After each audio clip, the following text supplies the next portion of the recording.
Hai, Assalamualaikum. Today hari Sabtu, kita pergi jalan-jalan, tenangkan fikiran, a rest day for me. Usually I tidur, bangun. Sekarang I need to change my environmental, kan? I kena ubah lah kan. Kita kerja tidur, bangun ni kita kena bangun pergi tengok kawasan. Tak gitu no. Okay, sekarang ni kita nak pergi cafe mana-mana yang dekat, kan? So kita sekarang ada kat Butterworth. Saya tengah cari cafe mana nak mana yang buka dulu. Lepas ni kita jumpa kawan kita. Itulah. Stay tune lah kan. Okay. Nampak kawan saya tak? Kawan saya kat sini. Sini kawan saya. Tira boy. Ya Allah, segaknya darah ni. Assalamualaikum sister.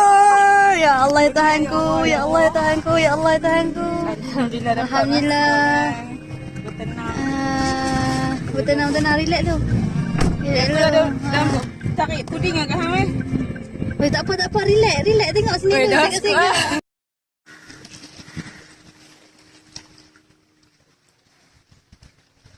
Kawan saya.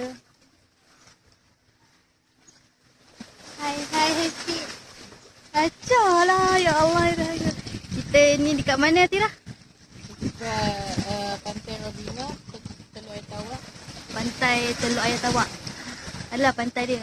Nampak, kalau korang nampak kat sana ada Pulau Pinang. Kat sana Pulau Pinang. Nice lah view kat sini. Sekarang dah Pulau Pinang kat sini. Oh, Pulau Pinang. Ni balik pulau. Kat luar sana. Hai, kita orang kat Pantai Robina, Teluk Air Tawak. Ya Allah. Tengoklah. Aku nak ayam tu, ayam naga shake. Naga shake. Boleh. Tunggu orang tu mail aku boleh beli. Aduh. Dia ada apa ni?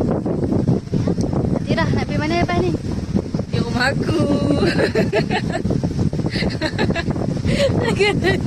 Nak bawa balik mi juga. Aduh. Asai.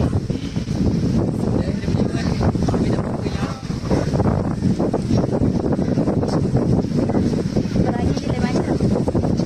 Ada orang mengai.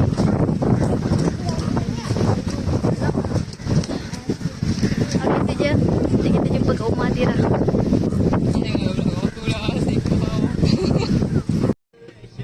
Hai, kita dah sampai rumah dalam pukul 7.47. Sebab hujan terlampau lebat ya, saya bertolak dari Penang tadi. Pukul berapa dah? Lepas asar. So dah pukul 6 lah. Hujan lepas Sungai Dua tu hujan lebat. Dan kat Sungai Petani hujan lebat gila. Sampai kat rumah ni kan buruh kilat apa semua. Alhamdulillah dah sampai. So hari ni kita jalan-jalan pergi Penang. Sekejap bawa diri, tiba kan. But okay lah, itu je kot cerita hari ni. I tak cerita banyak. Daripada pagi tadi I pergi jalan. Lepas tu I sesat juga kat Penang. Walaupun I tengok Waze kan, lama tak tengok Waze. I cerita perap je kan. Okay lah tu guys. Tu je guys I nak cerita. Sampai jumpa lagi. Bye.